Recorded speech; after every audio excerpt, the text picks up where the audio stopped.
हर एक आदमी डेली प्याज का कंजम्पशन करता है, तो पूरे साल में ये प्याज लगने वाला है। और इसमें एक एक जो चीज अभी मैं बात करने वाला हूँ, वही अगर किसान करता है तो हर एक किसान 25 टन पर एकड़ निकाल सकता है।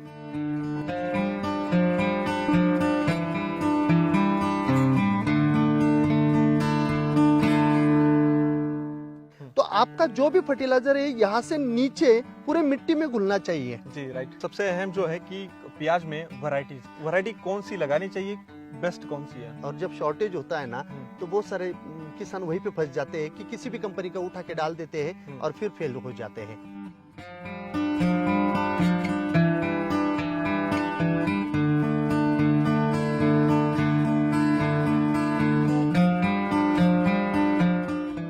संतोष जी, अगर कोई किसान है तो उसको एक क्रॉप के ऊपर कभी भी डिपेंड नहीं रहना चाहिए। इसके अंदर सीड आ जाता है, अभी ये पूरा मैच्योर्ड नहीं हुआ है। दोस्तों, हमने 4 साल से प्याज के ऊपर कोई वीडियो नहीं बनाई, लेकिन आज ऐसी वीडियो बनाएंगे, पूरा प्याज का चिट्टा खोलने वाले हैं। आज हमारे साथ स्पेशल गेस्ट हैं बीटी गोरे जी है। नमस्कार सर। नमस्ते संतोष जी। पहले तो मैं इनके बारे में जितना कहूँ उतना कम ही है दोस्तों, क्योंकि इनको जो है डालिम रत्न, अनार रत्न इनको कहा जाता है, क्योंकि अनार में इन्होंने बहुत बड़ा काम किया है, बहुत बड़ा योगदान दिया है। उसके साथ साथ ये जो है अलग अलग फसलें भी लेते हैं, उनके ऊपर रिसर्च करते हैं। यहाँ पे ये फार्म देख सकते हैं, पूरा का पूरा काफी एरिया में यहाँ पे प्याज जो है, कितना एकड़ का प्याज है सर यहाँ पे? अभी 4 एकड़ का है। 4 एकड़ का यहाँ पे प्याज है। प्याज के ऊपर भी काफी सारा इनका रिसर्च चल रहा है और हो भी गया है काफी सारा रिसर्च। तो आज हम डिटेल में एक एक बारीकियां हम दोस्तों प्याज के बारे में लेने वाले हैं। पहला मेरा ये सवाल है कि प्याज के बारे में हमारे महाराष्ट्र और इंडिया का क्या स्थिति है अभी, उसके बारे में एक जनरल व्यू दीजिए। ओके संतोष जी, ये जो प्याज है ये सब किसानों के लिए बहुत ही अच्छा क्रॉप है। जो 1 रुपया अगर इन्वेस्ट करेगा तो उसको 3 रुपए मिनिमम मिलते हैं। अगर प्याज की खेती कोई किसान करता है अच्छी तरीके से, तो इतना श्योर शॉट पैसे देने वाला अगर कोई क्रॉप है तो वो प्याज है। अच्छा। एक सेकेंड, अभी सिर्फ महाराष्ट्र में प्याज नहीं रहा है, तो राजस्थान में, गुजरात में, आंध्रा में, कर्नाटका में सब दूर अभी प्याज की खेती बढ़ रही है। हर एक आदमी डेली प्याज का कंजम्पशन करता है, तो पूरे साल में ये प्याज लगने वाला है। अपने इंडिया में अराउंड जितना भी प्याज तैयार होता है उसमें से 1 करोड़ टन प्याज सरप्लस रहता है। अच्छा। उतना एक्सपोर्ट हम कर सकते हैं। इतनी कैपेसिटी अपनी इंडिया की प्याज का जो भी प्रोडक्शन होता है उसमें होती है। डेली अराउंड एक 50,000 मेट्रिक टन प्याज ऑल ओवर इंडिया में कंज्यूम होता है। और जब डिमांड कम हो जाती है तभी रेट डाउन हो जाते हैं।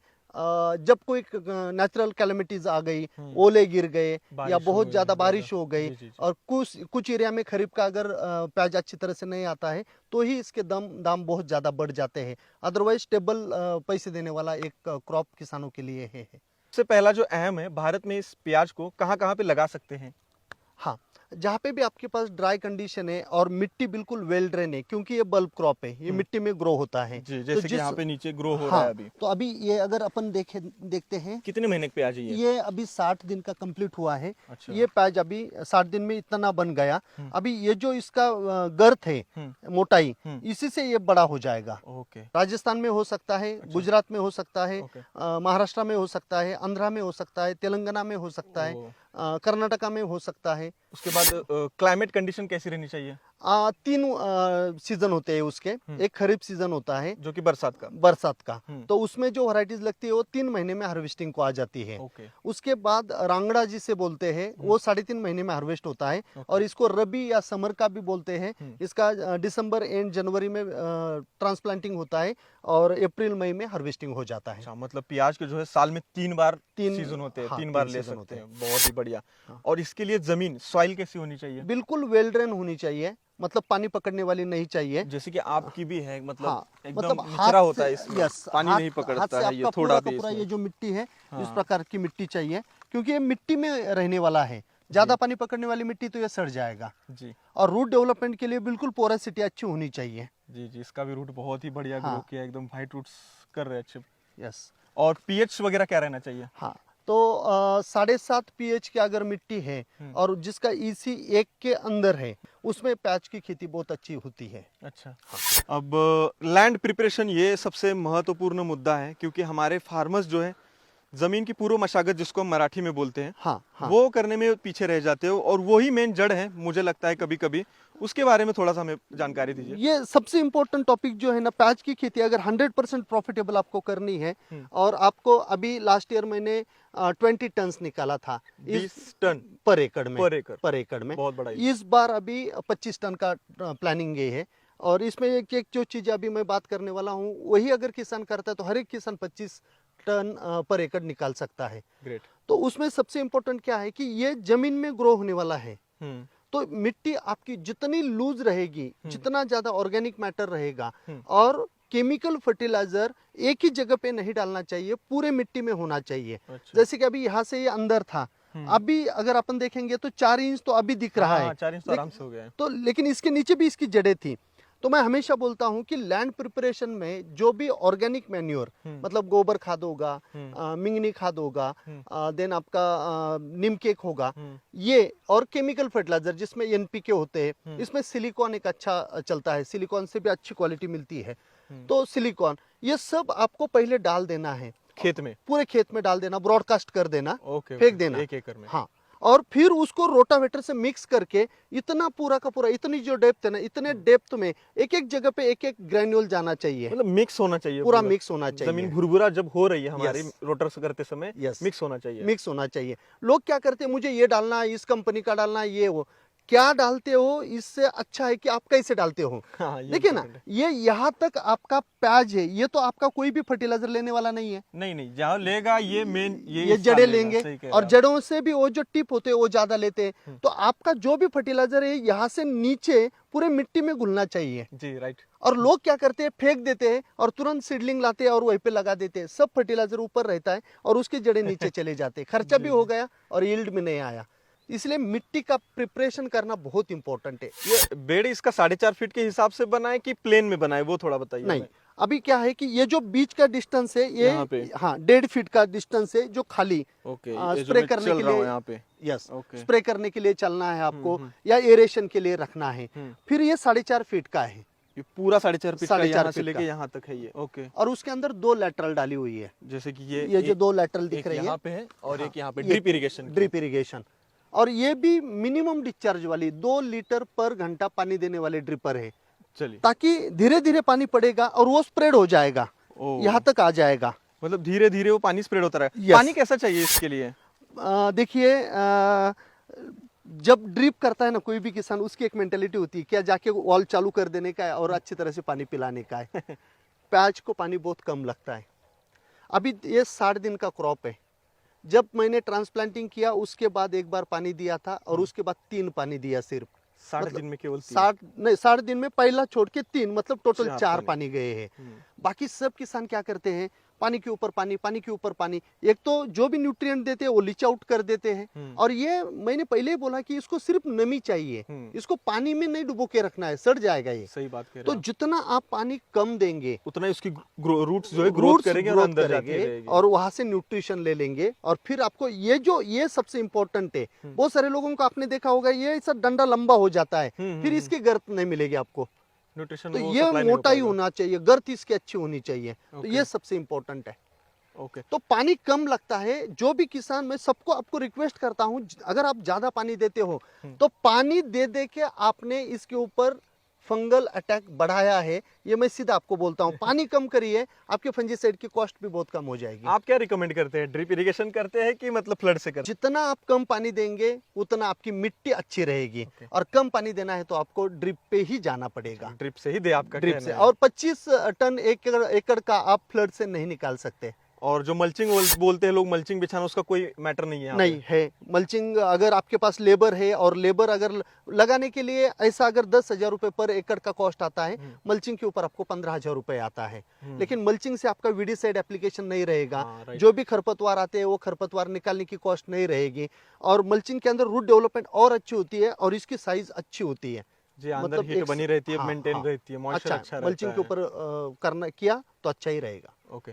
तो सबसे अहम जो है कि प्याज में वैरायटीज, हाँ, वैरायटी कौन सी लगानी चाहिए बेस्ट कौन सी है? अभी समर का जो स्टोर करने वाला जो पैच है, इसमें पूना फुरसुंगी करके एक लोकल वैरायटी पूना की, ये कोई रिकमेंडेड वैरायटी, मतलब गवर्नमेंट का रिकमेंडेशन में ये वैरायटी नहीं है। बाकी सब जो भीमा नाम से वैरायटीज आती है वो रिकमेंडेड है, लेकिन किसी फार्मर ने उसी वैरायटी को ग्रो किया, उसी से सीड्स बनाया और पूना के ही है तो पूना फुरसुंगी नाम दे दिया पूना और वो फुरसुंगी। पॉपुलर हो गई। अच्छा, मतलब डॉक्यूमेंटेशन में आपको पूना फुरसुंगी वैरायटी कहाँ पे कहीं भी नहीं मिलेगी, वही लेकिन पूना फुरसुंगी है, आपने लास्ट ईयर Yes. भी स्टर निकाली है। यस यस यही वैरायटी। और ये वैरायटी का ऐसा है कि एक गेरुआ कलर होता है, बिल्कुल लाल भी नहीं होता है और सफेद भी नहीं होता है, गेरुआ कलर होता है। अभी इसमें नहीं आया होगा ना? नहीं अभी नहीं आएगा इसमें, जब आपका पूरा बनेगा तब बॉल पूरा बन जाएगा यस तो यस उसके तब बाद आएगा। आएगा। और मैं तो अभी वैरायटी की बात आपने किया, वैरायटी तो ठीक है, लेकिन सीड्स अगर किसान खुद का ग्रो करेगा, मतलब इस बार मेरा ओनियन अच्छा था ना, इसमें से मैंने अच्छे अच्छे ओनियन हार्वेस्टिंग के टाइम में ऐसे निकाल लिए, उसको कट नहीं किया। उसका ये जो पात बोलते हैं, पत्ते बोलते हैं, ये पत्तों के साथ में उसको बांध के ऊपर रख दिए मैंने। अच्छा, और अभी मैंने जो लगाए हुए हैं तो वही फिर कट करके छोटा सा ऊपर से उसको हल्का सा छान के फिर लगवा दिए। अभी मेरा सीड घर का ही रहेगा, तो गारंटी है मुझे कि मेरे यहाँ पे जो डोंगले बोलते हैं, गोड बोलते हैं, छोटा जो आता है। आते हैं, फ्लावर्स आते हैं, वो नहीं आते, क्योंकि घर का मुझे पता है ना मेरा कौन सा ओनियन से मैंने सीड तैयार किया हुआ है। मतलब आप तो खुद के अच्छे ओनियंस निकाल निकाल के सॉर्ट करके उसमें से अच्छा बीज तैयार होता है, तो वो अच्छा है। यस। और जब शॉर्टेज होता है ना तो बहुत सारे किसान वहीं पे फंस जाते हैं कि किसी भी कंपनी का उठा के डाल देते हैं और फिर फेल हो जाते हैं। प्लांटेशन हम लोग कैसे करते हैं? और मैंने कई जगह पे देखा है कि आपके यहाँ तो बेड है लेकिन वाफा सिस्टम भी रहते हैं, बराबर। कौन सा बेस्ट है और प्लांटेशन कैसे करते हैं इसके बारे में बताइए। आप कौन से सीजन में कर रहे हो? बारिश के सीजन में अगर आप कर रहे हो तो आप बेड पे ही करना चाहिए, जैसे कि ऐसे दिख रहा है, या फिर रिजेस एंड फरो जिसे बोलते हैं, सरीवरंबा। हाँ, रिजेस होती है और उसके अंदर फरो। तो जो अगर बारिश का पानी आता भी है तो वो फरो से निकल जाएगा, क्योंकि इसको पानी में डुबो के नहीं रखना है कभी भी। और जब किसी को फ्लड पानी देना होता है तो फिर वो वाफे बना लेता है। अच्छा, ऐसे उठा हुआ है, ऐसे बेड नहीं बनाएंगे? नहीं, वो नीचे रहेगा और बीच में आपका रिजेस रहेगा, पानी रोकने के लिए। पानी रोकने के लिए, उसी में पानी रोकने के लिए। अच्छा, वो एक मेथड है, लेकिन उसमें आपको 15 टन के आसपास यील्ड आता है। अगर यील्ड ज़्यादा लेना है तो आपको एक तो बेड पे या फिर रिजेस एंड फरो पे करना पड़ेगा। अच्छा। हाँ। तो प्लांटेशन हम लोग कैसे करते हैं एग्जैक्ट? जैसे कि आपकी यहाँ पे ये मेन सब लाइन है, हाँ। यहाँ से इधर का खेत है, यहाँ से ड्रिप इधर गई इधर और गई है, इधर गई है। इधर गई, बराबर। तो हम लोग जो प्लांटेशन करते हैं तो या एक मुझे यहाँ पे क्या दिख रहा है कि यहाँ पे एक पूरी लाइन है, ये बिल्कुल, लाइन है, बिल्कुल। तो आपने जैसे लग रहा है कि फिट पट्टी जो होती है वैसे नाम सेंटीमीटर के हिसाब से लगाया है पूरा। हाँ, तो कैसे तो लगाया? ये एक सबसे इम्पोर्टेंट है, प्लांट पॉपुलेशन आपका कितना है पर एकड़ में। हम्म, तो अगर आपका 10 सेंटीमीटर बाय 10 सेंटीमीटर पे ये पैच निकलेगा तो आपको 25, 27, 30 टन पर एकड़ तक यील्ड निकलेगा, क्योंकि हर एक पैच का बनने के लिए एक जगह चाहिए। उतनी जगह अगर उसको मिल जाती है तो आपका यील्ड अच्छा आता है। आपने कितना बताया साइज? 10 सेंटीमीटर बाय 10 सेंटीमीटर पे। मतलब यहाँ पे साइड में जो है साइज यस, ये दोनों में आपका 10 सेंटीमीटर होना चाहिए, ये दोनों में आपका 10 सेंटीमीटर होना चाहिए। ओके, तब जाके यील्ड अच्छा आएगा। यील्ड, प्लांट पॉपुलेशन उतना ज्यादा मिलता है ना आपको, तो उतने ज्यादा कांदे ओनियन मिलेंगे, प्याज मिलेंगे। ओके, ठीक है। और ये क्या होता है कि पहले ये ड्रिप को हम फैला देते हैं, ड्रिप बिछा दिया हमने पहले। पूरा का पूरा पानी दे दिया, ओके, गीला कर लिया। फिर वो जो लेबर होती है वो क्या करते हैं, ऐसी लाइन खींच लेती है और ये सीडलिंग ऐसे रख देती है और उसी को मिट्टी पे डाल देती है। इसलिए ये बीज रहता है कि नहीं, सीडलिंग्स होते हैं। अच्छा, सीडलिंग्स होते हैं, ऐसे ही सीडलिंग्स हैं, नर्सरी। नर्सरी। ओके, हाँ, तो ये पहले जो है वो नर्सरी में तैयार करके फिर यहाँ पे वो आता कितना है। दिन तैयार होता है ये प्याज? ये जो है 55 दिन से 60 दिन का होना चाहिए नर्सरी में, अच्छा, और फिर वहां से इधर आएगा। अच्छा, फिर 4 महीने लेता है ये। अच्छा। टोटल पकड़ लीजिए ना, 6 महीने का क्रॉप है, नर्सरी के 2 और ये पहले 4। बनाना पड़ेगा, जैसे आपकी वहां पे भी कुछ आपने बना रहे हैं, मतलब सीड वगैरह बना रहे हैं। हाँ, वो सीड बना रहे हैं, अलग से वो बन रहा है सीड वो। से नर्सरी में जाएगा वो नेक्स्ट अच्छा, ईयर के लिए। नर्सरी में जाएगा, नर्सरी वहीं से पे फिर 2 इधर महीने रहेगा, फिर यहाँ पे 4 महीने रहेगा। तो नर्सरी पे ऐसे ही बनती होगी, वाफा बना के उसमें बीज डाल के उसमें नहीं, grow? वहीं पे प्लांट पॉपुलेशन आपका बहुत ज्यादा रहता है। अच्छा, 1 एकड़ का अगर आपको बीज डाल के सीडलिंग्स तैयार करना है तो आपको 5 गुंठा एरिया चाहिए। मतलब 40 गुंठे में लगाने के लिए सीडलिंग्स केवल 5 गुंठे में हो 5 जाते हैं। घंटा में नर्सरी बन जाती है। यस, और वो बनने के बाद 55 दिन बाद यहाँ पे आती है। यहाँ पे आती है। और यहाँ पे हम लोग क्या करते हैं कि ऐसे खुरपा लेके या कोई चीज लेके Yes, लाइन मारते हैं, उसमें वो लगाते जाते लगा हैं। दे 10-10 सेंटीमीटर पे एक रखते हैं। तो हम लोग और- पहले मतलब खेत को भिगोते हैं क्या? हाँ, पहले भिगोना पड़ता है, क्योंकि होता क्या है कि अगर ड्राई में आपने लगवा दिया और जल्दी अगर पानी नहीं दिया तो डिहाइड्रेशन हो जाएगा, ये सूख जाएगा, फिर मोर्टेलिटी ज्यादा आती है और फिर प्लांट पॉपुलेशन आपका कम हो जाता है, फिर यील्ड के ऊपर उसका इम्पैक्ट आएगा। सब समस्या ही समस्या है, मतलब हाँ, हर तो एक चीज में बहुत ध्यान देना खेती पड़ेगा। अगर अच्छी करनी थी तो करना ही पड़ेगा। इतना यील्ड निकालना है तो हर एक चीज पे ध्यान देना पड़ेगा। ये तो बात छोटी सही है। छोटी चीजें होती है लेकिन बहुत ज्यादा इम्पैक्ट देती है। जी, ये बात तो सही कही। हाँ। तो जब हम प्लांटेशन करते हैं हाँ। तो उसके बाद हमें रेगुलर मतलब क्या डिजीज पे ध्यान देना है और यहाँ पे स्प्रे हमें क्या करना पड़ता है? नहीं, यील्ड के लिए डिजीज से पहले आपको ध्यान देना है खरपतवार के ऊपर। अच्छा अभी आपको यहाँ पे ज्यादा खरपतवार नहीं दिख रहा है, अभी 60 दिन में थोड़ा बहुत ये दिख रहा है। अच्छा, जैसे कहाँ ना निकालने का कहाँ। काम भी चल रहा है। हाँ, और ये थोड़ा बहुत मेरे जो है टीम वो निकालती रहती धीरे है, धीरे चलता रहता है। चलता रहता है। तो इसके अंदर वीडीसाइड का एप्लीकेशन होता है, लेकिन वीडीसाइड का एप्लीकेशन प्री इमर्जेंस होना चाहिए। हम क्या करते हैं, इसका ट्रांसप्लांटिंग होने से पहले, इसको लगाने से पहले आगे पूरा का पूरा ड्राई मिट्टी पे वीडीसाइड का कौन सा एप्लीकेशन कर वीडीसाइड देते रहता हैं। तो उसमें इस साल मैंने स्टाम्प एक्स्ट्रा करके जो है ओके, बीएसएफ ओके। का वो लिया था। अच्छा गोल भी चलता है, जो ऑक्सीफ्लोरोफेन आता है वो भी चलता है। ओके। तो आप प्री इमरजेंस उसको लगवा दीजिए, उसके बाद पानी दे दीजिए और उसको लगवा के छोड़ दीजिए, फिर वो बिल्कुल फिल्म तैयार करता है, खरपतवार आता ही नहीं। थोड़ा बहुत अगर वहाँ पे नहीं गया है तो वहीं पे आएगा, तो उसको सिर्फ अप्रूट करना है। इसमें स्पेशल ये बताइए कि डिजीज और हमें स्प्रे, पहले ये क्या करना है, फिर हम फर्टिगेशन पे जाते हैं डिजीज हाँ। और स्प्रे के लिए। अतः शुरुआत में। ये सबसे इम्पोर्टेंट है कि स्प्रे कब करना है। सबको पता है, जो भी 2-3 साल प्याज की खेती करने वाला किसान है उसको पता है कि उसके यहाँ पे डिजीज कब आता है। जब आपके यहाँ पे ओस ज्यादा गिरती है, ड्यू फॉग ड्यू हाँ, ड्यू ड्यू। और फॉग ज्यादा आता है, उसके 4 दिन के बाद टिप बर्निंग चालू हो जाती है। यहाँ पे बर्निंग हो जाती है, जलना स्टार्ट होता है। जलना स्टार्ट होता है, येलो कलर के हो जाते हैं और यहाँ पे पर्पल ब्लॉच आता है। अच्छा। पर्पल कलर का एक ब्लॉच आ जाता है, फिर नीचे वाली जो भी है वो गिरना चालू हो जाता है। डिजीज आने के बाद अगर आप स्प्रे कर रहे हो तो आपका यील्ड तो घट गया है, फिर क्या होगा, वापस ये नए पत्ते निकालेगा। इसका डेवलपमेंट अगर उसको करना है तो नए पत्ते निकालेगा, तो एनर्जी डाइवर्ट उधर हो जाएगा। मेरी सबको रिक्वेस्ट है कि जिस दिन आपके यहाँ पे ओस गिरेगी, जिस दिन सुबह सुबह खेत में आने के बाद पूरे ये जो पत्ते होते हैं उसके ऊपर अगर आपको पानी दिखेगा और उसी दिन अगर फॉग है, तो आपको सिस्टमिक फंजीसाइड का स्प्रे लेना है।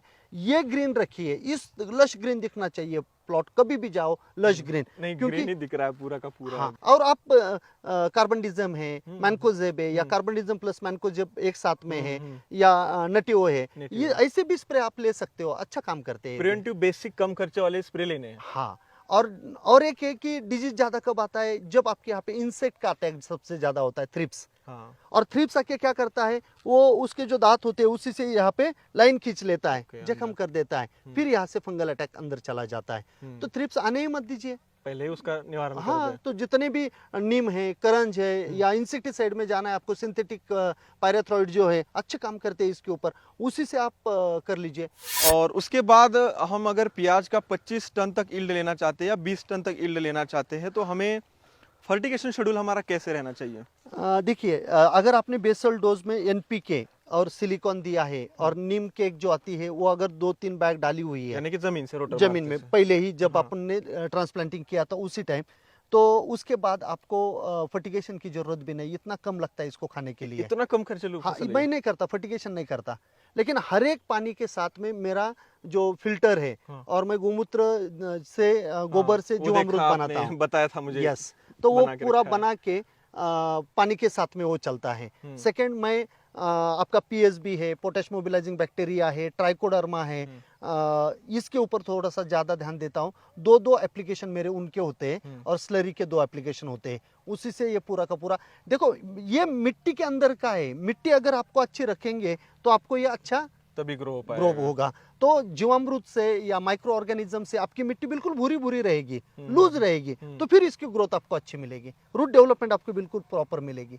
मुझे एक चीज बताइए कि आप 3 साल से ये प्याज कर रहे हैं, तो पहले साल आपका क्या उत्पादन रहा? लास्ट ईयर 20 टन निकल लिया। सबसे मुझे इंटरेस्टिंग जो चीज लगती है जो हार्वेस्टिंग का, तो हार्वेस्टिंग ये कैसे होता है? कुछ नहीं, जब आपका लास्ट पानी 15 दिन नहीं जाना चाहिए, लास्ट 15 दिन में पानी नहीं जाएगा, मिट्टी बिल्कुल लूज रहती है और ये आप सिर्फ उसको खींचना है, बिल्कुल आसानी से निकल आता है।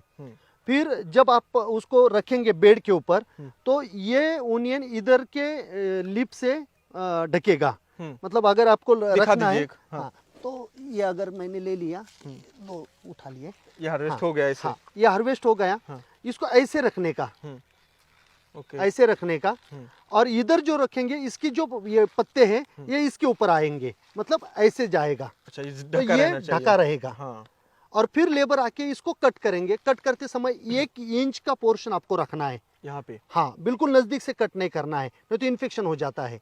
1 इंच का पोर्शन यहीं पे रखना ही है, वो बाद में ड्राई हो जाता है। अच्छा। और फिर ये पूरा का पूरा जिसे पोल बोलते हैं, पोल बोलते हैं, लगा के रखते हैं। ये जो बेड है, ये बेड के ऊपर इधर के 10-12 बेड से, इधर से 10-12 बेड से पूरे के पूरे इसके ऊपर लगवा देते हैं। और जो कट किया हुआ इसके पत्ते हैं सूखे, उसी से उसको पूरा ढक देते हैं। सबसे बढ़िया कलर वहीं पे आता है। अच्छा। और ये कम से कम 21 दिन रखना चाहिए आपने। 21 दिन अगर आपने रख दिया और उसके बाद यहीं पे ग्रेडिंग कर लीजिए।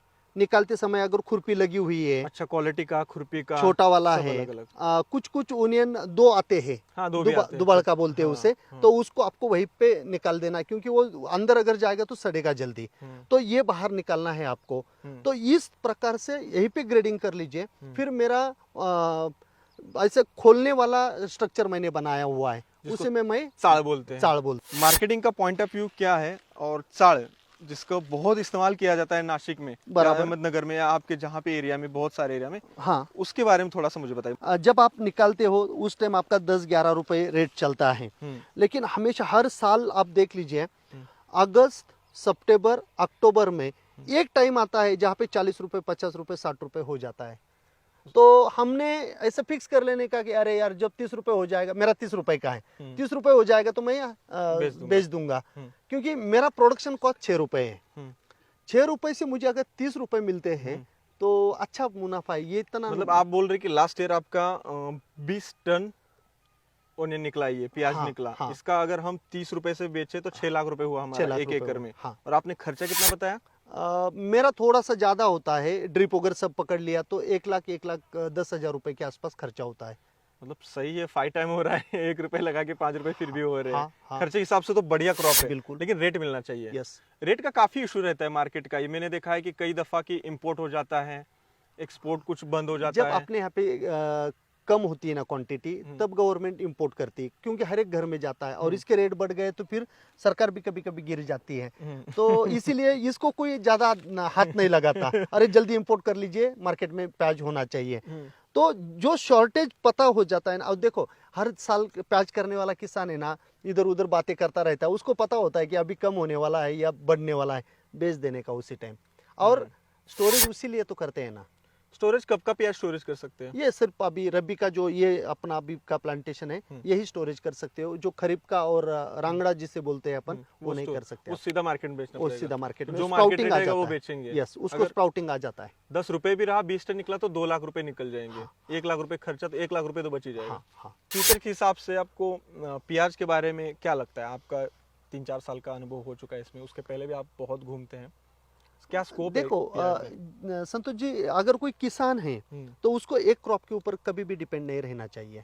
हाँ, उसको मोनो क्रॉपिंग करना बहुत ही दिक्कत वाली बात होती है। अगर मैंने अनार की खेती अगर कर लिया, बहुत मैं ज्ञानी हूँ अनार में, ऐसा अगर मैं समझता हूँ, नेचर आपके हाथ में नहीं है। हार्वेस्टिंग की स्टेज, ओले गिर गए, क्या करोगे? कुछ नहीं कर सकते। इन्वेस्टमेंट इतनी ज्यादा, 2-2, 2.5 लाख रुपए 1 एकड़ का सिर्फ खर्चा चला जाता है। तो आपको मल्टी क्रॉपिंग में जाना ही चाहिए। अगर आपके पास 5 एकड़ है तो 5 एकड़ में मिनिमम 3 क्रॉप ले लीजिए आप। और जो 100% आपके एरिया के जो भी किसान जिस एरिया में, वहां पे जो क्रॉप सबसे बढ़िया होता है वो तो उसने करना ही चाहिए 30%। बेस्ट लक सर आपको जो है आगे चल के फ्यूचर में भी, और जो आप काम कर रहे हैं वाकई में लाजवाब है, थैंक यू। अप्रतिम है, बहुत ही बढ़िया है।